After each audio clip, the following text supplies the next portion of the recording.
SPT tahunan merupakan surat resmi yang digunakan oleh wajib pajak untuk melaporkan penghasilan, penghitungan pajak, harta, dan kewajiban yang dimiliki selama 1 tahun pajak kepada Direktorat Jenderal Pajak. Pelaporan SPT tahunan di Indonesia telah beralih ke sistem Cortex, yaitu teknologi baru yang diciptakan oleh DJP untuk mempermudah wajib pajak dalam memenuhi kewajiban perpajakan. DJP juga menyediakan simulator Cortex sebagai sarana edukasi dan berlatih dalam pengisian dan pelaporan SPT. Pada video ini akan dibahas pelaporan SPT tahunan untuk orang pribadi menggunakan simulator Cortex.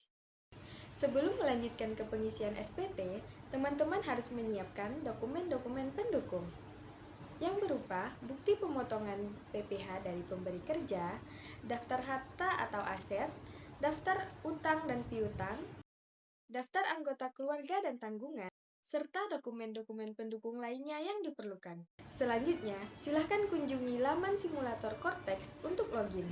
Silahkan pilih yang paling atas. Untuk login, isi NPWP atau NIK 16 digit untuk orang pribadi. Lanjutkan dengan pengisian kata sandi yang telah disediakan oleh DJP. Lalu, klik login. Selanjutnya, untuk melaporkan SPT tahunan wajib pajak orang pribadi, pilih menu Surat Pemberitahuan atau SPT. Kemudian, pilih Surat Pemberitahuan atau SPT. Pastikan belum terdapat draft SPT yang sama. Selanjutnya, klik Buat konsep SPT. Lalu, pilih PPh orang pribadi. Kemudian klik Lanjut. Pada pemilihan jenis periode SPT, silahkan pilih SPT tahunan. Dan dilanjutkan dengan pemilihan periode atau tahun pajak, silahkan pilih periode atau tahun pajak yang akan dilaporkan. Kemudian klik Lanjut. Lanjut ke bagian model SPT, silahkan pilih normal untuk pelaporan. Lanjut, klik Buat SPT. Pada menu konsep SPT akan muncul SPT tahunan wajib pajak orang pribadi. Pengisian SPT dimulai dengan halaman induk. Pada wajib pajak orang pribadi dengan satu pemberi kerja, lalu silahkan pilih metode pencatatan. Di bagian penghasilan, silahkan pilih pekerjaan. Bagi nomor 7 dan 8, hanya diisi apabila wajib pajak sudah menikah dan memilih pisah harta dengan suami atau istri.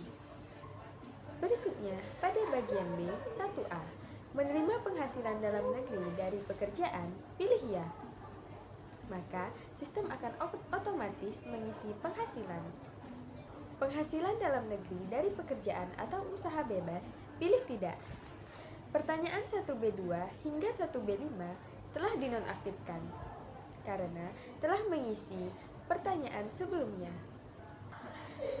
Penghasilan dalam negeri lainnya, klik tidak. Penghasilan dari luar negeri, klik tidak. Lanjut ke bagian C, perhitungan pajak terutang.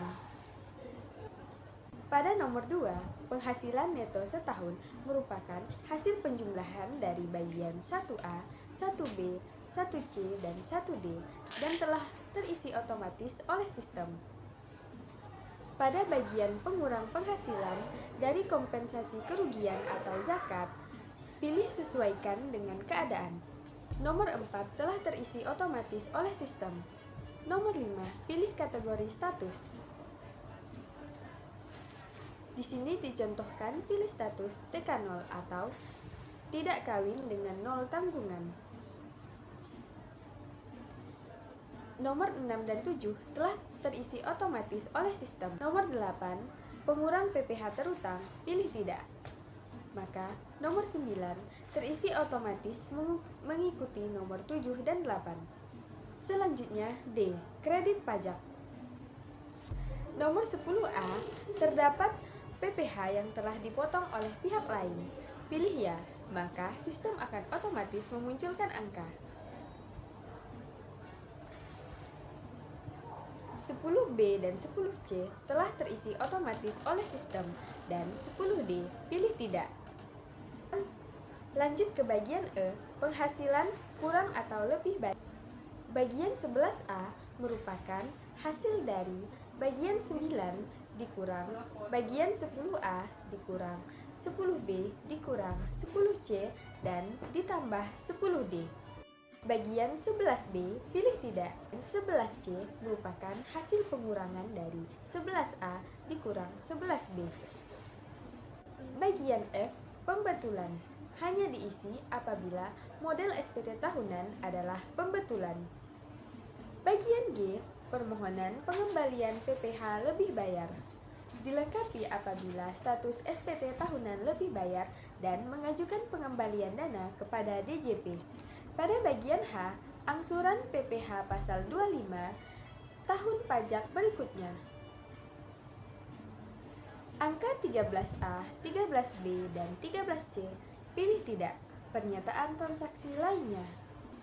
Bagian 14A telah terisi otomatis oleh sistem. Pada bagian 14B, pilih ya dan otomatis sistem akan mengisi. 14C, pilih ya. 14D, pilih ya. 14E, pilih tidak. Dan 14F dan 14G, pilih tidak. Maka 14H akan terisi otomatis oleh sistem. Bagian J, lampiran tambahan. Untuk A, B, C, D, dan E, pilih tidak. Bagian K, pernyataan, klik centang. Dan penandatanganan, klik wajib pajak. Setelah selesai halaman induk, beralih ke lampiran 1. Pada lampiran 1 terdapat header yang telah terisi otomatis oleh sistem. Lalu terdapat bagian harta, utang, daftar anggota keluarga, penghasilan neto, dan daftar bukti pemotongan. Pada bagian harta, sebagai contoh, saya masukkan harta bergerak, lalu isi sesuai yang ada. Setelah selesai, klik simpan, dan harta bergerak akan otomatis terdapat dalam kolom harta bergerak. Bagian utang. Sebagai contoh, saya masukkan utang sebesar 2 juta rupiah. Klik simpan dan utang otomatis akan terdapat di kolom berikutnya. Daftar anggota keluarga atau tanggungan akan muncul dan dapat ditambahkan apabila status wajib pajak selain TK0 atau tidak kawin dengan 0 tanggungan. Bagian penghasilan neto adalah hasil dari penghasilan bruto yang telah dikurangi pengurang. Daftar bukti pemotong akan terisi apabila wajib pajak menerima bukti pemotongan dari tempat pemberi kerja. Setelah pengisian lampiran 1 selesai, lanjut ke bagian lampiran 2. Lampiran 2 berisi penghasilan yang dikenakan pajak berupa penghasilan yang bersifat final dan penghasilan yang tidak termasuk objek pajak. Tambahkan apabila ada yang termasuk dalam 2 kategori tersebut. Lalu, lanjut ke bagian induk dengan klik bayar dan lapor. Akan muncul pemberitahuan dan klik tutup. Lanjut ke bagian tanda tangan dokumen. Jenis penandatanganan, pilih tanda tangan pembayar pajak. Penyedia, pilih kode otorisasi DJP. Maka ID penandatanganan terisi otomatis. Bagian pasprase isi dengan kata sandi. Lalu cek pasprase. Setelah itu, konfirmasi tanda tangan. Status SPT tahunan akan otomatis dilaporkan dan muncul di menu SPT dilaporkan. Untuk melihat isi SPT, silahkan klik ikon mata. Dan untuk mengunduh bukti SPT dilaporkan, silahkan klik ikon sesuai dengan dokumen yang ingin didapatkan. Selamat telah berhasil mencoba pelaporan SPT tahunan orang pribadi menggunakan simulator Cortex.